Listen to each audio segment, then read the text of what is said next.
Thank you for tuning in to another Brewnomics interview series at the Lounge at the End of the Universe. I'm Jerry. I'm Vic. And today we have a special guest with us, Dan. Dan Baliff with City Peanut Shop downtown. There we go. City Peanut Shop. They have great nuts. We're going to get into that here in a bit.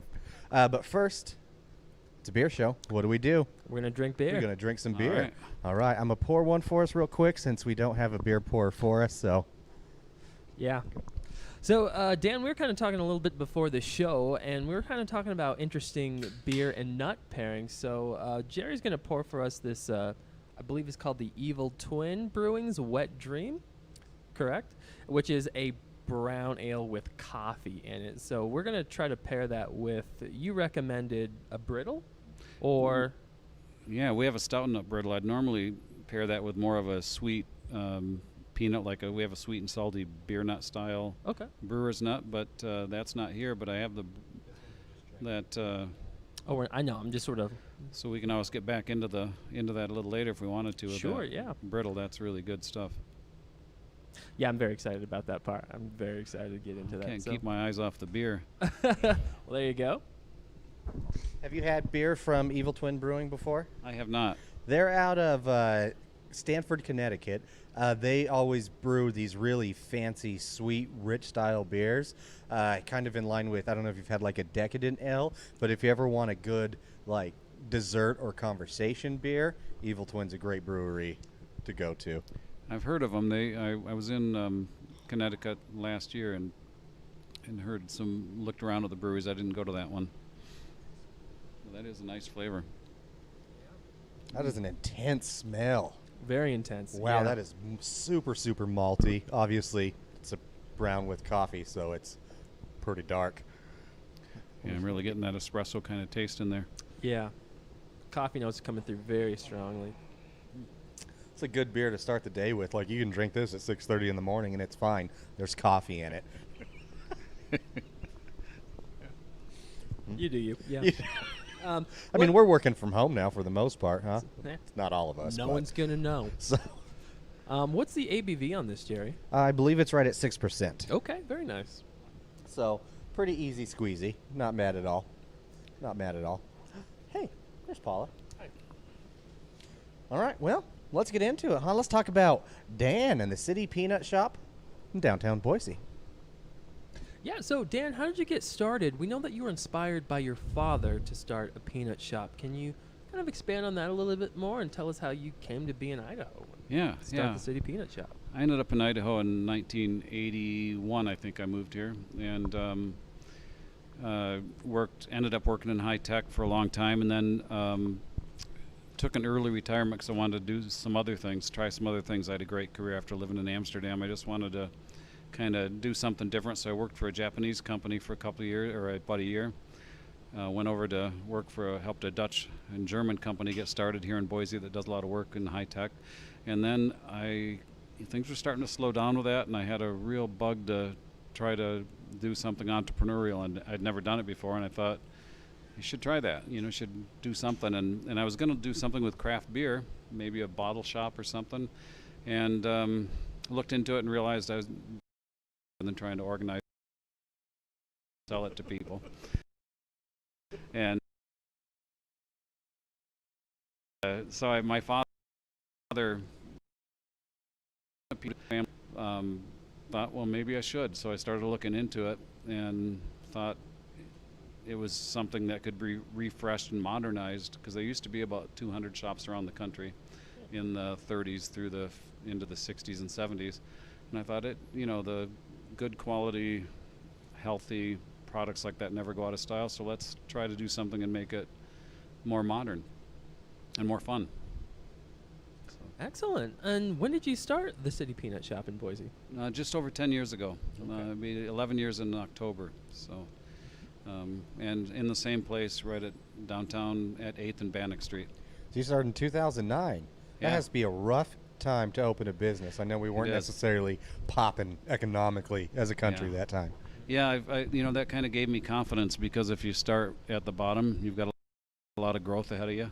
Very And I true. kind of took that as a sign, that I could, if I don't have real high expectations to begin with, just do something good quality, good hardcore quality products, never go out of style.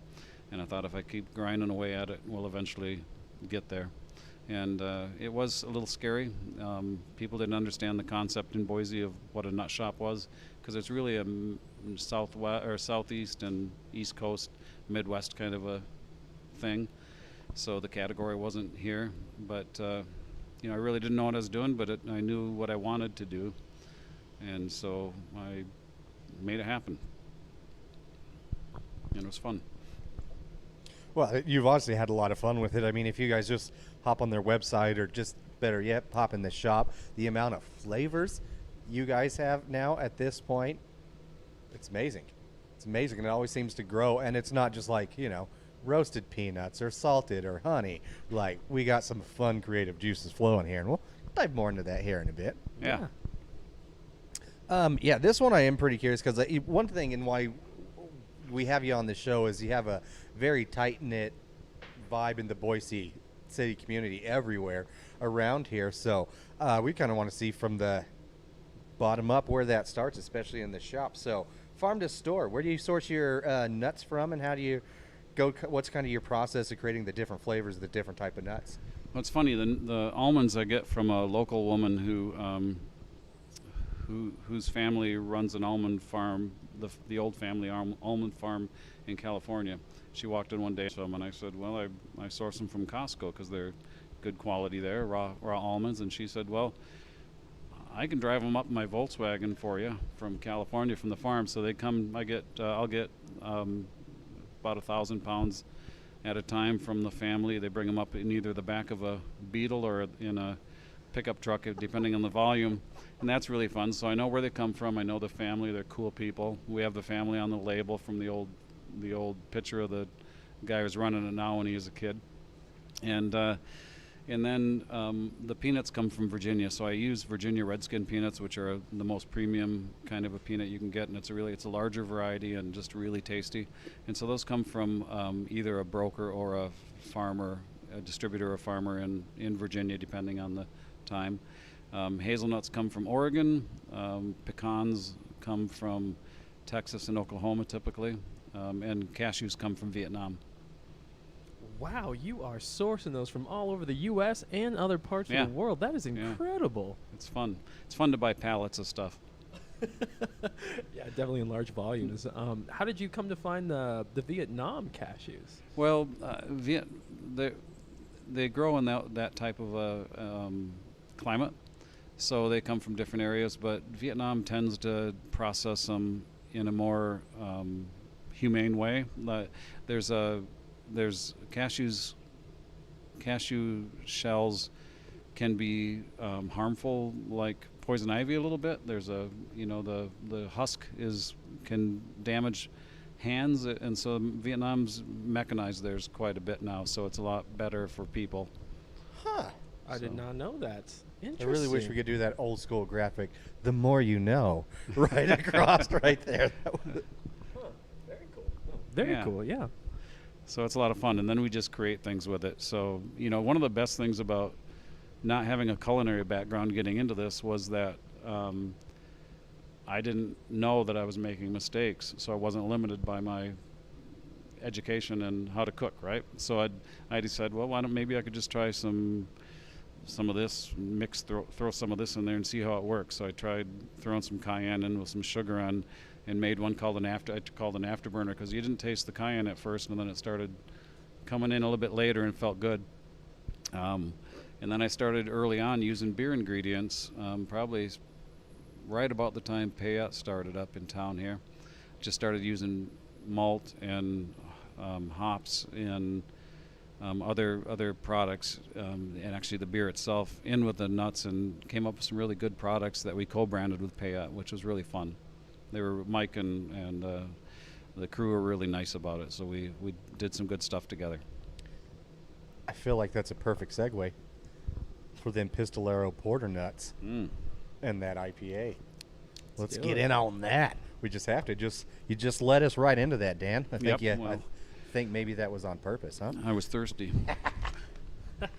So tell us a little bit more about the process of the partnership with these guys if you want, while I kind of get pouring here for Well, us. really, I just asked for a meeting with Mike, and his sister Sheila at the time, and we just kind of talked it out and said, hey, I'd like to do this, and we didn't worry about any kind of legalities with it. We just set it up. They liked the product. We incorporated their logo onto the brand, and then we started making them. So I use Centennial hops on these peanuts, and some light malt, and then we pour some Rustler in there while we're cooking it, and it really complements. I think you'll find when we try these that you'll see that the hops on the peanut pulls the hops out in the beer a little more, so it's really complementary. And we actually do a candy bar. It's 55% dark chocolate with that same peanut, and it's really tasty. Thank you.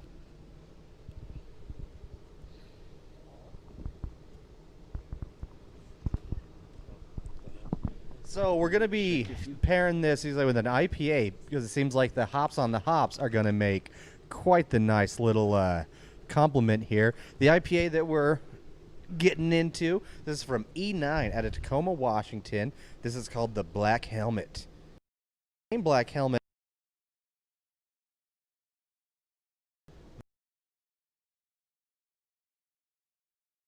is brewed and massively dry hopped with Citra and Simcoe hops. I promise I can read. The font's really funky on here. A favorite at the firehouse for dozens of years. Cheers. So, hey, that's pretty cool. I didn't realize that was dedicated to their local firefighters. Right on. That hops comes through really nice on there, doesn't it? They're a little more complex than I expected. That is a fantastic combination. Yeah, good call, Dan. Yeah, they just hops. The nuts really pull the hops out on that one. It's really complementary to each other. Yeah, the key when we try to do pairings, because we do a first Thursday nut and beer pairing every month. Not right now during COVID, but typically, and it's really well attended. But we work hard with the breweries to make things that aren't going to interfere with the flavor of the beer and just complement it instead. And that's the kind of the difficult challenge with pairing and making a product that has some sort of a food ingredient in it, is to not overwhelm what you're trying to do with the product. Same when we work with wineries. You also work with wineries? Yeah, I work with Coiled, Talaya, Sawtooth, a bunch of Potter wines I've worked with. I like to hang around with other entrepreneurs and just do stuff that's fun. Sounds like you got one of the greatest jobs in the world out there. Yeah, it's pretty rough. Collaboration's a great way to work, though. It's way better than trying to be competitive with people. We all push each other to do better, and the brewing community in Boise is just incredible about that. I've noticed that over the years, how supportive they are to each other. Absolutely. Yeah, I couldn't agree more. That's one thing that really attracts us to it, and is one of the biggest parts of this podcast that we've enjoyed, is most brewers aren't like, hey, don't go see this brewery. It's like, go see these guys also. They're awesome. If you need help, I'll contact them for you, whatever it may be, so that it really is true collaboration. Everybody wants everybody to succeed, and I absolutely love that. Nothing wrong with a little competition, don't get me wrong. Yeah. But when you're genuinely care and invested with people around you and you grow together, it just feels that much sweeter, I think. Yeah, and I try to help them out too as much as I can, because I have the storefront downtown. I give, when we put together holiday gifts and Father's Day gifts, for example, we'll do a pairing, pull it up in a cellophane bag with a pint glass, and it'll be just a nice, easy gift for somebody. So we work hard to try to promote the local guys that we work with, which is almost everybody. I mean, but there's no more iconic pairing, at least in my opinion, than beer and nuts. Yeah. Let's be real. Yeah. That's as American as it gets, 100%. or as German as it gets, or whatever. It's just, it's a cross-cultural, beautiful thing. Yeah, something about both of those together, just they go so well. They really do. I love these because I've stopped by the shop a handful of times, and I usually just buy them in bulk and just keep them there. The Pistolero is the one that whenever people come over, I hide just because I don't want them to eat it. It's mine. I see now. I get it.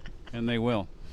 They absolutely will. All of a sudden, you're like, where did that half-pound bag? You sons of bitches! Those are my nuts. We have kind of a cure for that. I make a peanut with Carolina Reaper peppers on it, Ooh. and called Reapers, and just throw a few in there, and when they accidentally get that one, they'll never reach in again. There you go. There'll never be any more theft.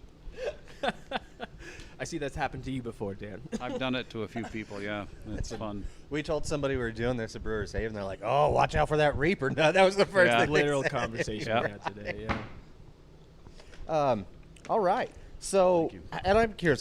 We have a few questions. We're not necessarily in order, but there is one I'm a little bit more curious about. Mentioning how the sort of research that you do to get your materials, your ingredients, your different variety of nuts, really all over the country and all over the world. We look on your website. I was like, these prices are absurdly affordable. It blows my mind how you're able to do that. Like, it costs, it seems like, less than going to the grocery store and getting a freaking thing of planters.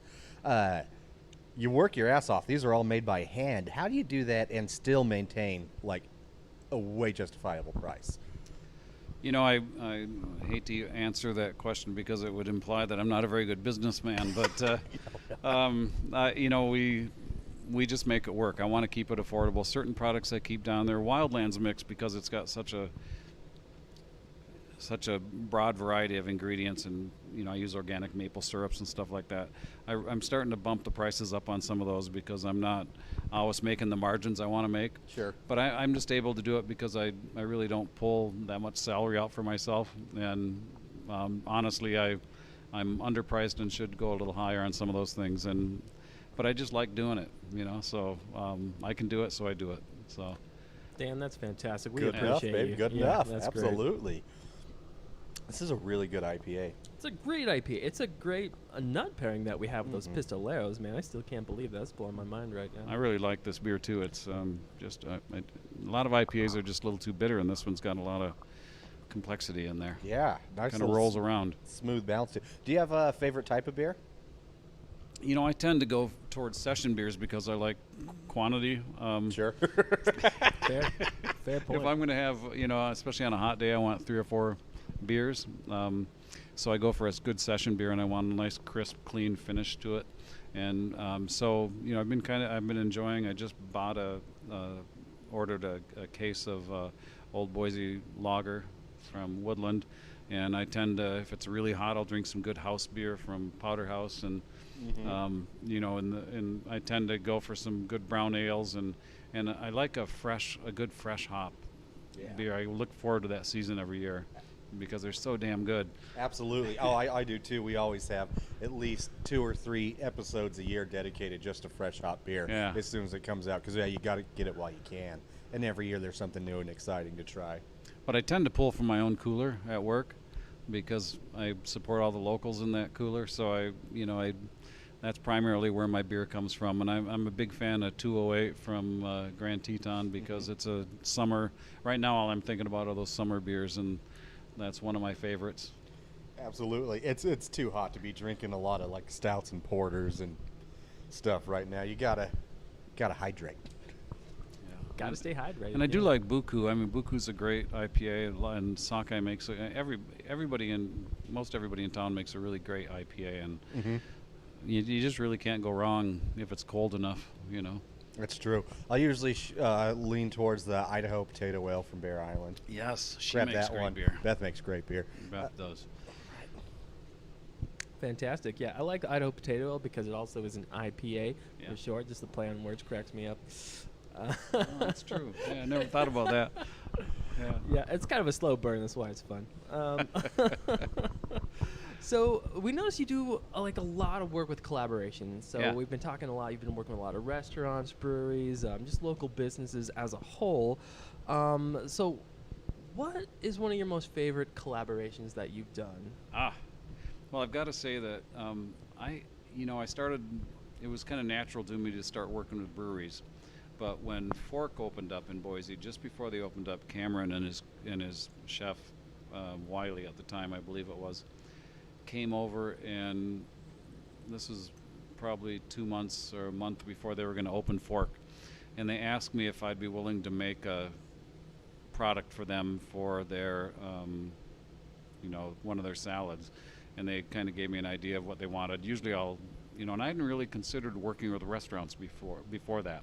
So that's really one that's close to my heart, because that was a real sign of how Boise is, how the community in downtown is, that someone would reach out to this weird little nut shop on Bannock Street and ask me to produce a nut for a high-end restaurant, it's, an America, and they're really farm to fork kind of people. So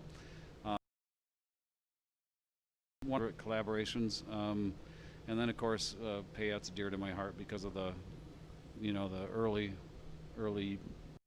relationship there, as Boise just started to kick off the incredible brewing community we have now. So those two are really big for me. I work with, one of the ones I really like is Filson, the clothing company. They started in 1897 in Seattle, kind of outfitting gold miners and cowboys, and they've got stores all over the world. Well, apparently their creative director came through town, bought some nuts at the shop, took them back to Seattle, and they called me and asked if we'd be in their winter catalog. And I said, yeah, but we don't want to do bags of nuts. Let's do a collector's tin, because your brand is so iconic and cool. Let's make this tin. So this is our third year we're doing this, really, and it goes out to like 30 stores around the country and in their winter holiday catalog. And it's going to have Wildlands, Brewers Nuts, and I think it's an MFT barbecue. I work with MFT barbecue sauce and make some incredible. Those are my favorite nuts I make. And Scott just makes some great. Well, Scott's food is amazing. But anyway, that's another story. But anyway, so working with Filson, that's a really cool collaboration, because people snap those tins up because they're so cool. And now, and last year they let me sell some in my store too. They let you? They let me. Well, this is a big company, and they're old and historic, and so it was really cool when I got to sell them too. And people bought them. People in Boise knew the brand well enough to buy it. So that's another collaboration. And I'll work with just about anybody who wants to try something new, just because it doesn't hurt me, and it might help them and might help us both. And that sounds amazing. So you're just amazing in connecting and creating a strong knit community, especially with downtown restaurants, but seemingly all over Idaho. I just want to say that's fantastic, and it really helps people grow together. And thanks. That's super great. Is there any collaborations in the future that may be coming up that's kind of in the mix, or just kind of playing it by ear? No, there is a guy doing some CBD stuff that wants to do a peanut butter. I think it's Happy Valley CBD, that wants to do something to help people with arthritis and stuff, using a kind of a peanut compound that would be interesting. So that's something. But some of the other ones I'm working on, I can't really say too much about right now, but I've got some other good ones coming.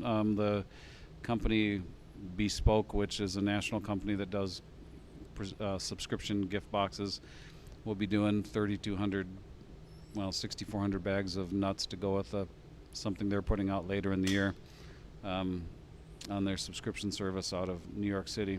So, thank you. I like this. This is really a nice way to talk. This is like being at home. I like it. There you go. Well, I mean, you keep talking about these Wildland nuts, partnering people out of Seattle, summer beer, and hey, look, Wildland nuts, beer from Seattle. So, and Wildlands came from everybody knew Bluebird downtown, right? So Bluebird, the most incredible lunch place ever in downtown Boise, moved up on the bench and opened up Petite Four.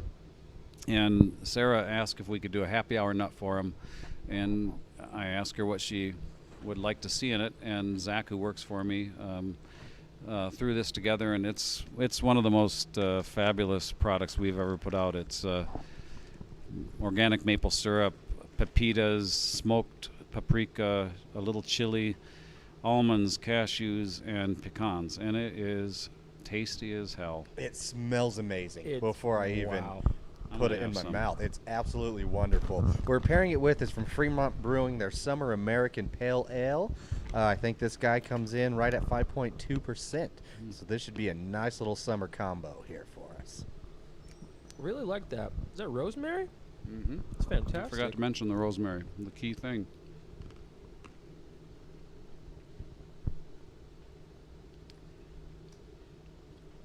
And it works pretty well with this beer. This is a nice beer. It really is. It's a Smooth. phenomenal combination that we have right now. That works insanely well. I wish everybody out there could taste this. Yeah. Come on over.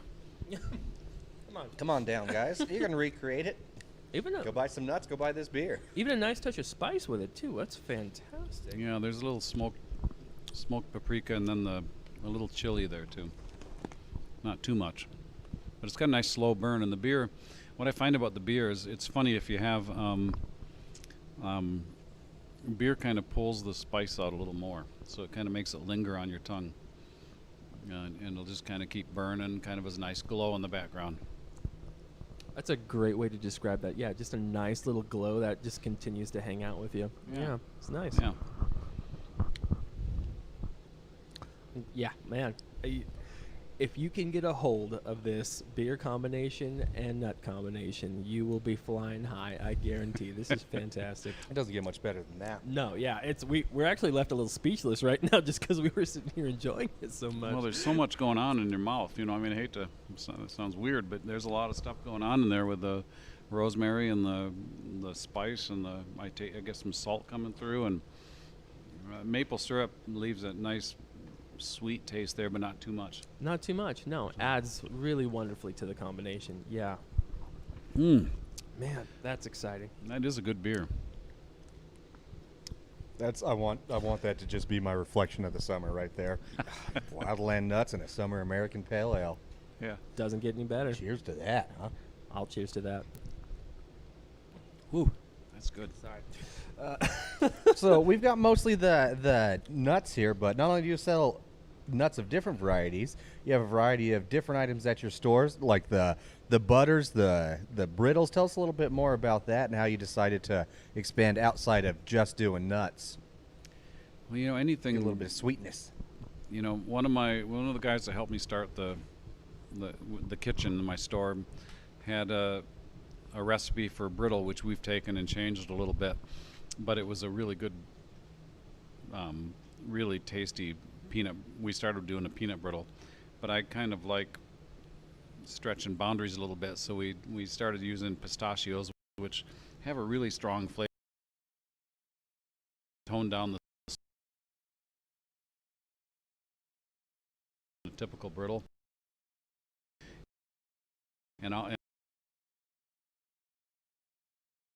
almond butter. We sell hand stretch, so we have to put on a pair of thermal gloves and then rubber gloves on top of it, and then we hand stretch the brittle, in which keeps it from being all sticky in your teeth. Most brittles now, because it's mass produced, are poured and then just cut, and we hand stretch them and break them. So that's why they're thin and thicker in different parts, but there's little air bubbles in there, and it keeps it from sticking and being chewy. So it's really good, like old-fashioned real brittle. And then we do a honey roasted peanut butter that I probably sell. Reed's Dairy just started carrying it and selling it to their people on their route, but it's the most addictive product we make. And it's funny, it's the grind of it's not quite crunchy, but it's not smooth, but it just makes people crazy. And I send it. There's people that we send it to, that send it to France every 2 months. They send a big order to France to some friends that insist on having it, and we ship that all over the country. And then we just started doing stuff that's kind of related to it and trying to expand some of the brand stuff a little bit.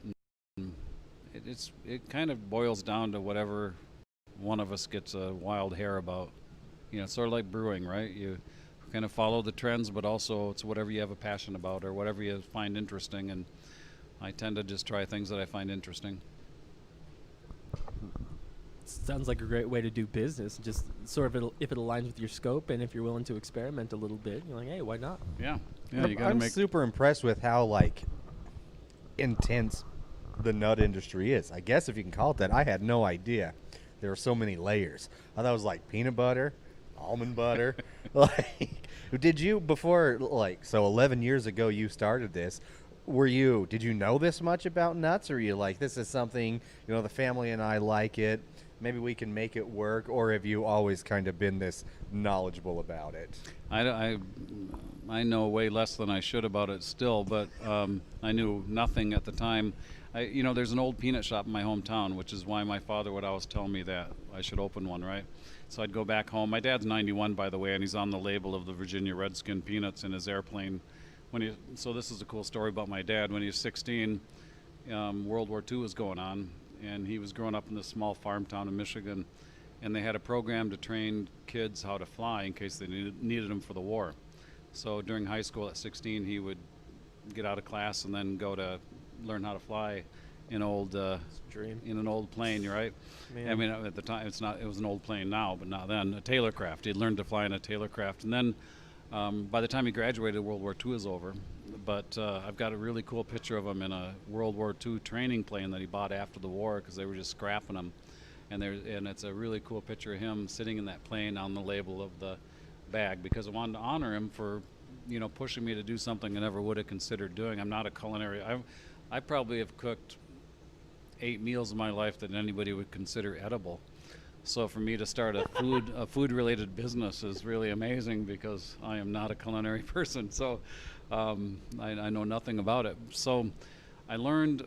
I went out and I was a competitive intelligence guy. So I did know business intelligence and competitive intelligence in the printing industry. I was an expert in that, and so and developing services around that. So what I did do was go to my hometown, park my car in front of the peanut shop, and count customers. That peanut shop had been there since 1930 something, and I just watched people go in and kind of took some numbers, and I thought, okay, so if everybody spends $12 or $10 when they go there. I kind of figured it out, typical stuff that you do when you start a business. But I really had no clue about the industry, and it took me a long time to sort through all the internet searches to kind of find my suppliers and to kind of get my groove. But after a couple of years, I think we had it pretty good. I remember the Idaho Business Review wrote a really skeptical article about about a peanut shop coming to the core of downtown Boise. And Bannock Street at the time was really empty. There were like 2 businesses there, maybe 3. Luckily, the Chocolate Bar, which is an incredible place, moved around the corner and set up just after I signed my lease. They were moving into the building right next to me, or the space next to me. So we've got this synergy, and we helped revitalize Bannock Street. I'm really proud of that, along with 10 Barrel. Well, you should be. And 10 Barrel came along and really helped revitalize it, because you get a brewery around the corner, you get people coming around the corner, and they're going to start shopping. So Bannock Street's a way cooler place now because we've got a little food. They called it, for a while, they're calling it Sweet Street because there were some other shops that were related to goodies there. So that's been really rewarding and fun to see downtown Boise prosper and become such a great place. I mean, we literally have one of the best downtowns in the whole damn world. I agree. Oh, 100%, yeah. Well, a lot of that is thanks to you, I would suppose. Well, no, I mean, there's a lot of people involved. Dave Crick of Bitter Creek and, Fork. I mean, there's so many people that have Mixed Greens. I mean, these guys have all... I had no idea until I started doing small business how committed small business people are to their community and what they do to try to help the city be a better place. I mean, when you think about it, we're the face of the community. When somebody comes to Boise, Idaho, and they go into Mixed Greens, or they go into Bitter Creek, or they go into Dawson Taylor, or they go into Guru Donuts, that's the real Boise, right? It's not Ruth Chris, which is a great place, but it's not a chain place. They reflect their corporate culture. They don't reflect their local culture. And we are the face of the community. We're the mirror. When you look in it, we're Boise. And that's the thing I'm most proud of. When I started this business, I wanted to become an iconic part of the community. That's all I really cared about. And my wife's like, "Where's your business plan?" And I said, "In my head." And everybody's like, "Well, what's your goals?" I want to be iconic. And when I die, I want people to find my tins up in their attic and go, "I remember going in that place and having a really cool experience when I was 13." It's really fun. So. And that's why I'm not such a great business person, but I love it. But you're a good person. If you weren't a great business person, you wouldn't be able to keep this going for over a decade. Well, somewhere there's a mix, yeah. Somewhere you've got to have something in there. So, but appreciate the humility. So, Yeah, of course. was it who was the one that were skeptical? Boise Insider. Oh, the Idaho Business Review. Because, Idaho Business and, Review. and rightly so. He wrote a really nice article, but it was like, is downtown Boise ready for a peanut shop? Well, it wasn't a category that's familiar to people. You wouldn't believe how many people came in and said, "What's a peanut shop? And do you only sell peanuts?" But in the Midwest or the southeast or on the East Coast, you would find there's still a bunch of these around, not that many. And I think we were probably the first new one in about 30 years. Really? Wow. Wow. Okay. There's been some imitators, I think, some people copying, which is fine. It's good. That means you're doing something right if people are trying to copy it. Yeah. Yeah. Well, since then, you've been featured in a slew of other magazines and reviews we've noticed, which is pretty cool for a peanut shop, because who'd have known? So I saw as recently as today you were in San Diego Magazine about one of, if you spend 3 days in Boise, a place to go, and you've even been featured in Better Homes and Gardens. Is there one that you were just damn, I can't believe these guys were interested? There was, but because I'm old, I can't remember. There's a few that there's been some really good ones. We've been in, I think the Visit Boise folks and the Idaho Tourism folks and the Idaho Wine Commission work really hard to try to feature local businesses and make it interesting to visitors coming into town, because they know that, people like all those folks I talked about earlier reflect the community and give people a real experience. It's not cookie cutter kind of experience. So there's been a whole bunch of them. I'm trying to think of one. And there were some, but honestly, I didn't sit down and think about it beforehand. So I'm the kind of person that kind of always looks forward, and I forget about the past. So it's kind of hard for me to remember. But there's a lot of good ones, and I don't have them all listed on my website. No worries. Still pretty neat. Yeah. Better Homes and Garden. That one was actually sort of random for me in my thought process. I was like, I didn't put them together in my mind, but hey, it works out super well. Well, it's been really cool because I've been able to be a part of a lot of the, I know everybody's angry about all the growth and everything, but I always say it's better to be a growing city than a dying one. And there's a lot of those around. I come from Michigan, where there's a lot of dying cities because of the auto industry and the things that happen to people. But we've been, as Boise, it's been really interesting to watch as an outside observer, as Boise started to rise in notoriety and desirability. And I always knew this was going to happen. I've been here since 1981, except for those couple of years I left to go to Amsterdam. And, it was inevitable.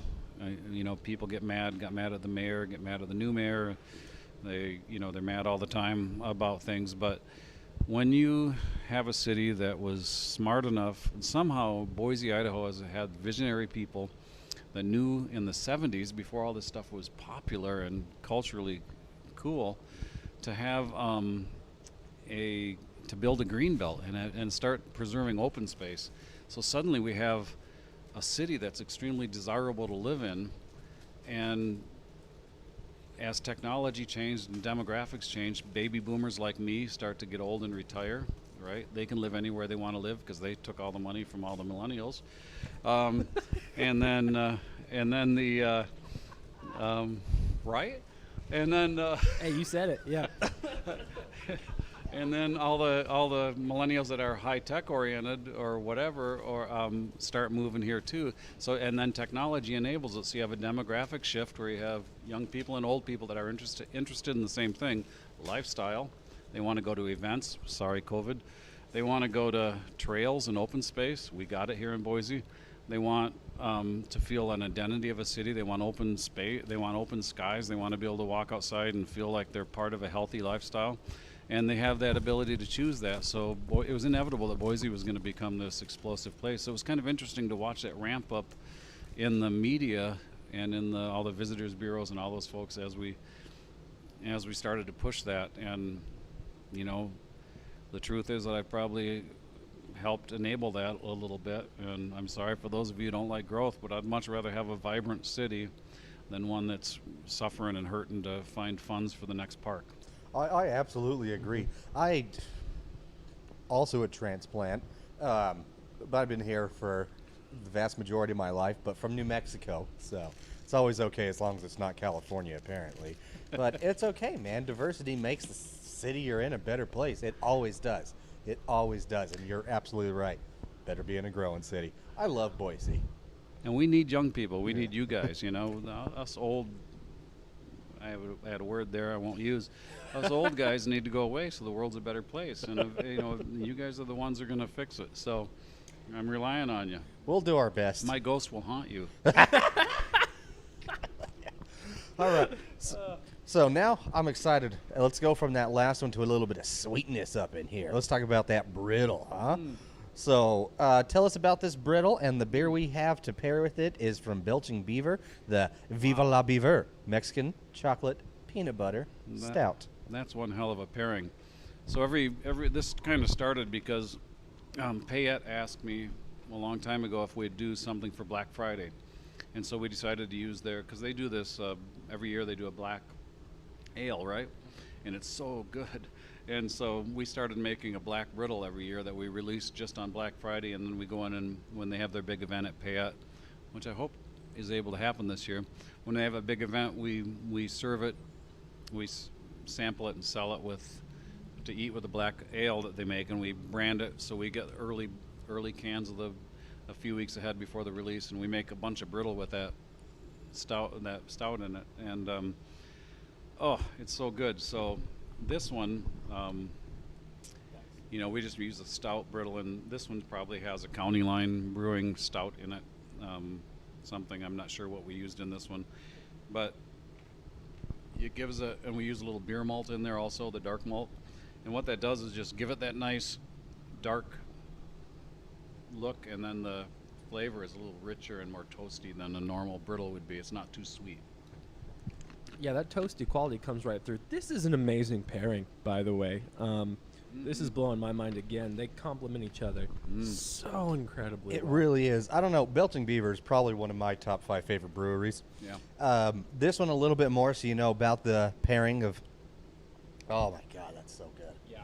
I don't even want to talk. I just want to keep eating and drinking. Belching. Dude, it's so hard to continue. Like, really I just want is. to enjoy this. But Viva la Beaver. Tell me that's not fun to say. Say it. Viva la Beaver. I can't. So what it is. Never mind. I'm a grown-up. Hey, you know, I can't do it. I'm trying so hard to behave myself It's right a now. tough and one. It's the a more tough beer we one. drink, the harder that becomes. That does linger, though. I mean, that sweetness and it does complementary so well. And I've actually had that with Mother Earth Syntax also. That would also be Yeah. amazing. Yes. That's a I good bet. one. So yeah, this one it's 7.5%. Viva la Beaver is loaded with notes of creamy peanut butter, cinnamon, and coffee. This decadent milk stout is the perfect dessert beer to finish off your meal, and our highest rated beer, receiving numerous gold and silver medals. Sink your teeth into the liquid chocolate treat. And that cinnamon really kind of is subtle, and it really helps support the brittle and the beer, both in each other. It's fantastic. I found that the magical. cinnamon kind of lingered once we got the sugar from the brittle in there. Yeah. You know, it seemed to hang out a little longer. I don't even know if I would have noticed this. I think it almost helps bring out that cinnamon more. Yeah. Absolutely. Yeah, I really like it. That's a good beer. Mm-hmm. Now, we're not doing a rating, so I can't say that that's an 8.5. Typically, when we do rate, we're kind of foregoing it on this one because it's more about your product than the beer in this case. But we use Untapped, where you can rate a 0.25 up to a 5. I'd This go is to on the- 5 on that one. That's There we go. There it is. All right. especially on a good winter night. That'd be a good one. Oh, I 100% agree. That's the best combination. Right next to a fire, all day. Yep. Absolutely. So we're on the bench. That's where lounge is. Shout out to the lounge. You better come visit them. Straight up. Saw on their plans to maybe open a second location on the bench. Is that still a thing? Yeah. Matter of fact, you guys probably know where Quinn's is. Yes, sir. They sell sir. beer. You know, not to assume anything. So next think it's a to safe one. Quinn's, there's 2 units that go from Quinn's over towards the old Schwinn shop, which was a really cool place if you never went there. I I took did. my bike there several times. My friend in yeah. high Did you? school worked there for a Baseball very gloves? long You buy a time. baseball glove there? Sure, I played That baseball. guy was yeah. that guy was cool. He knew his stuff. So I bought the 2 units between. So I've got one of my issues downtown is that I've got a really small space, and I'm trying to make like 100,000 bags of nuts a year by hand. And you can only in literally my kitchen is way smaller than the area we're sitting in. So I bought this place up on Vista, and it's almost done. I think it's going to get painted this week, and then next week we'll start doing the finished plumbing and the finished electrical. And I'm not sure when I'll open the retail portion of it, but primarily I'm going to use it. It used to be a Domino's Pizza, and so primarily I'm going to use it for cooking in there. So we're going to do a little better production. Maybe I can increase my margins by doing something a little more effective in my production methods, and then we're going to have a small retail space up front. The parking is pretty weird right there in the front. You have to back out onto Vista, which used to be fun but not anymore. So we'll figure that out. But there's some parking in the back, and we'll do a lot of walk-up. Small retail area with limited hours, but I probably won't work on that till September, October for the retail part of it. Mainly it's going to be cooking, and I'm really excited to be next to Quinn's. In the 80s we used to go up there after the bars to get some food in you. Absolutely. Back You when need that was okay to do theoretically. So it's a great neighborhood, and that's my demographic. I love the bench. The bench is a great place. I agree. I refuse to live off the bench. It's my favorite part of Boise. Yeah. Well, if you don't mind, let's take a quick break, and then we'll get right back at her. All right.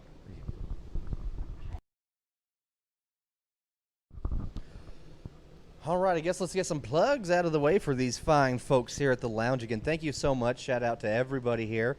And by that, I mean Coral and Gabe. You guys have been great.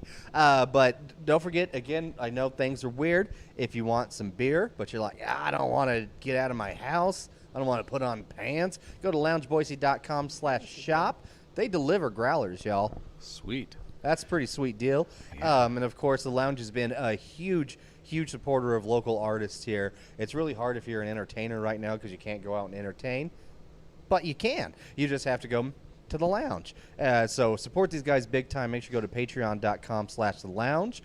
And then another 12-hour stream. Oh, patreon.com/lounge Boise. Probably helps if we say the whole website. And then Friday, July 31st, we have another 12-hour streamathon here. It's another fundraiser from noon to midnight, collaboration with Blue City and Book Events Boise. All right. Check it out. Yeah, that's going to be a good one. And as always, remember, they're a top-tier buddy hub. So if you don't have a Boise Beer Buddy card, you can buy one here. You can go online and do it. Remember, if you do use Brewnomics as a discount code, 25% off, y'all. 2.5? Are you kidding me? 2.5. 2.5. 2.5. That's a lot. Dan, are you a buddy hub? I am a buddy hub. Tell us about that real quick. We do a discount. It kind of varies a little bit, but it's between 10 and 20% depending. And I'm going to simplify it with Stacy because it's a little too complicated, but she is fantastic, and being a buddy hub is great. Couldn't agree more. Has a lot of bennies. Yeah. Stacy's one of the most badass women in the city as far as I'm concerned. Absolutely. Absolutely. Okay, so Jerry's going to pour us another beer here real fast, but while he's doing that, I was sort of curious. So, Dan, would you like to tell us about how the closures have really affected business and kind of what you're doing to pivot around that? Yes. So when it happened, it kind of came on a lot faster than I expected. I thought, it's going to be a big issue, and then it's going to go away really quick like everybody else. And then it turns out the science proves us wrong, right? So, we had quite a hit. We responded quickly by I had to lay off my employees, which is the first time I've ever done that in 10 and a half years, which was sad. But, because of some of the intervention from the government that helped, that was okay by the time we finished it. We pivoted and started doing curbside pickup and delivery, which is really kind of fun because you get to drive out and see where your favorite customers are. Very cool. And that was cool. So I went driving around a lot, and so did some of my employees. And a lot of people, Boise is such a cool town, as I was talking about before. People are so great here and so understand the importance of local business so much and what it does to the local economy when you buy inside the state. If you buy things locally, it has a bigger impact on the economy than if you buy from a franchise or a corporate thing. So people really stuck with us. However, we had a significant drop in revenue. It was pretty big, pretty painful. I did get the PPP loan, which helped, but on the other hand, I just kept, I had somebody available all the time to work, and we took all the safety precautions. We're wearing masks, we're wearing gloves, we're requiring customers to wear masks to come in, which I think is appropriate. I don't know why people get so upset about that. It's basic science. If you're going to, Basic science. People. Basic science. So here we are, and so we're doing okay, and it's actually starting to recover. And again, my products are available at Albertsons, Whole Foods, the Boise Co-ops, Larkin Larder up on the bench, and I've got so many people that really took extra steps. There's a friend of mine named Pat Mack who does these great catering and chef cooking events, and he does home delivery of meals, and he kicked that back into action and started offering our products. So I had a lot of people reach out. Boise Brewing reached out. I started working with those guys to do some deliveries through them, and so the community came together and really helped out to try to keep each other afloat, and it made a difference. It's not, it's at first it was hard, but then we started to kind of gain momentum, and now things are getting back pretty much normal. You just have to have your pretty face covered up when you come in. Well, it sounds like you've done a lot to kind of help work around the situation that we're in, and looks like just collaborating with small businesses really supported you and others in the situation. Yeah, and I want to give a lot of credit to Albertsons Marketplaces. We're in the one in Fairview and on Broadway. And they've really stepped up their local presence. They've made a commitment to local during the COVID thing to try to help keep their local suppliers alive, because it is hurting some of my neighbors downtown. The other thing we did was we pulled together everybody on Bannock Block, the wonderful folks at Meriwether Cider, Coiled Wines, Funky Taco, all the clothing stores Shift, and Marla June's, and we pulled together and we tried to figure out. We came together actually on Memorial Day itself at the winemaker's house and tried to figure out a solution to try to get the state to let us take parking spaces off Bannock Street and turn them into little mini serving areas for the winery and for Meriwether Cider, because we don't want those guys to go away. We want them to stay viable and healthy during a really tough time, because they have small spaces, so they can't fit a huge amount of people in, and you can't staff a business like that. So if you're out there, buy wine from Coiled, buy cider from Meriwether, and keep those guys rolling through this tough time, because they can't, those kinds of businesses are built on volume, and buy directly from them if you can. If not, do it in the stores. Meriwether's got that incredible spritzer available. Have you guys tried that yet? I have not. Oh my goodness. So Gig, who's the main cider maker, and they came up with some spritzers that are like 97 calories that will, the raspberry one, it's amazing. But anyway, try them. Saying it's better than White Claw? Oh, so I was at my that's a cabin seltzer. this weekend, and I'm bringing up White Claw. I was at my cabin this weekend, and my, I don't know what's wrong with some young people, but they like White Claw. And not to, diss a national brand that's done way better than anything I've ever done, but It's okay, you can. so a bear got on my deck, and it was throwing around my cooler, and it woke me up at 3 a.m., and I went out there, and I said, take the damn White Claw, leave my cooler alone. And no, I didn't say that, but I did scare him away before I got into the really nice backpack cooler that my nephew had there, full of White Claws. And because that would have been a really pissed off bear once he got into a cooler full of Ain't White no laws Claws. when you're drinking the claws. He'd Even have been for bears. angry. Did you just come up with that? Okay. So I understand, but I would much rather have a Meriwether spritzer than a White Claw, in which I prove. Whoa. Oh, sorry. 100%. Sorry, I thought my right hand was my microphone hand, which was a problem for me. Yeah, see, Okay. happened. Well, excellent. Yeah, so Jerry's poured us another beer here. Let's see what that's about. What have you poured Were we us, going to sir? do that with a session nut? Yes. Yeah. Where did that go? These session nuts are pretty amazing. They've got kind of a mustard, honey mustard kind of vibe to them. And I will shake. Shall I shake you some? Shake it, baby, shake it. And we're gonna. Like a This was Polaroid one picture. recommended by the gentleman at Brewers Haven. He said if you're gonna, whoa, there we go. Eat some good nuts, pair it with a good German lager. So that's what we're gonna do. This is a Grevensteiner. A lot of words in German that I can't pronounce. Sure. And this That's, was done in collaboration with Boise Brewing. So we created this for their tap room, so you'd have a good beer to drink with when you had a good nut to eat with a good beer on a session. This is beer number 5, baby. And yeah, shout out to those guys. We love Boise Brewing. If you haven't already, go back and listen to that interview. It was a good one. So yeah, this is an old school 19th century unfiltered German lager. Once That works. again, fantastic combination. Like, I'm not usually a huge fan of mustard. It's light on the nuts on this one, and it comes in really well. I do appreciate it here.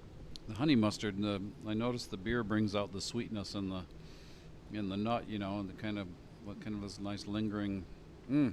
There's a little spice in there too, not too much, but just a tiny bit.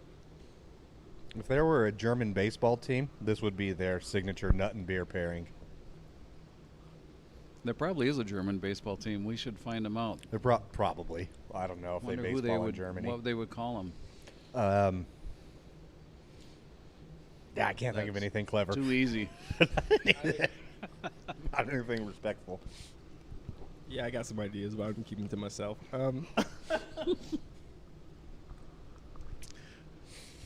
Anyways, these are good nuts, though, man. Of course, they've all been good. No, this is a wonderful pairing. This is maybe we should have done it earlier and finished, kind of flip-flopped the peanut butter chocolate stout and the brittle. I cannot think of what the brittle was for the longest time. Oh, Like sure. there's a word I'm trying to think of. What Stout is it? brittle. Brittle, because that was so sweet and so desserty, and this is just like a nice little summer refreshing afternoon snack. Yeah, agreed. Yeah, this is a really fantastic combo. These sessional nuts are the perfect combination with. This is just a lager? Is that what we have? Unfiltered German lager, Just a nice lager. This right is a really at nice combo. 5.2%. So an Yeah. all-day drinker. All day drinker. Very nice. 5.2? Yeah, it's nice. I could make that work up in the mountains. Yeah, absolutely. And it's in the right size can. Exactly. And it's a can, which also helps in the mountains. 100%. Pack it in, pack it out. Pack it in, pack it out. Well, all right. So, Dan, we're going to move on to our rapid fire questions here. So I'm going to Yes. ask you a series of questions. All right. You can pass if you want to. I'm going to say that again. If you want to, you can pass. Just say so, okay? At this point, after all those beers, there's not much I won't say. It's kind of the goal of this. Yes. Let's have some fun with it. Yeah, and so I'm gonna ask you a couple of questions, probably a lot of them. They're gonna All right. come at you real fast. Let's do it. Just choose what goes your gut instinct here. Okay. All right. Ready? Yep. Here we go. All right. Big party or small gathering? Big party. Big party. Swimming or sunbathing? With my pigment, swimming. Or lack thereof. You're okay. No worries. It happens. Phone calls or text messages? I hate text messages. I'm old. It's okay. You know what? I'm agreeing with you. I like phone calls much better. You're the first person to say phone calls. It takes a long time to text someone back. Hondo. All right. Naps or workouts? Mountain biking. It's kind of, there you go. All right. Option C. I like what you did there. It's a workout. Preferred streaming service. So Netflix, Hulu, the Amazon Prime. Netflix. There you go. All right. Marvel or DC? I like Marvel. They've got a lot of history. Okay. And they both do, but I like Marvel. I like them. I get it. Favorite character?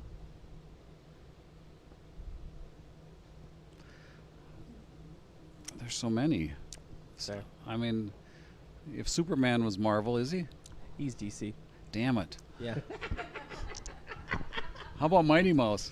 There Not you go. really bad. No, I like them all. Fantastic. No worries. I was just curious. Do you like cornhole or ladder ball when it comes to your lawn games? I like cornhole, although I was in Minnesota last week and I did pretty damn well on ladder ball. Nice. Yeah, that's a hit or miss for me. I'm more of a cornhole guy, but all right, I Yeah. get it. I get it. Do you like board games or video games? Board games. All right. Do you like the 80s or the 90s better? The era or just the music or what? Yeah, just the era, like the music, the culture, the thoughts and ideas that were coming out of it. Oh God, that's Art. a hard one. The '80s, hair bands threw me off. I had to go to outlaw country, and disco was bad. But I'll go with the '90s. I think 90s, nice. Yeah. Okay, fair enough. Do you like ski or snowboard? backcountry ski, Backcountry ski, very nice.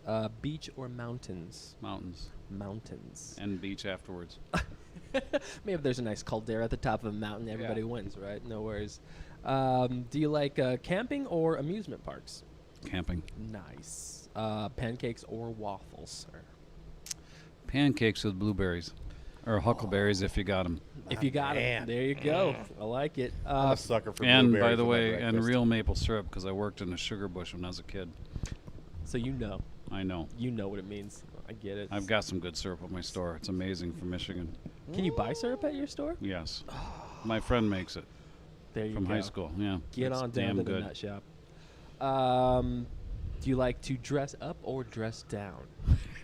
Look at me.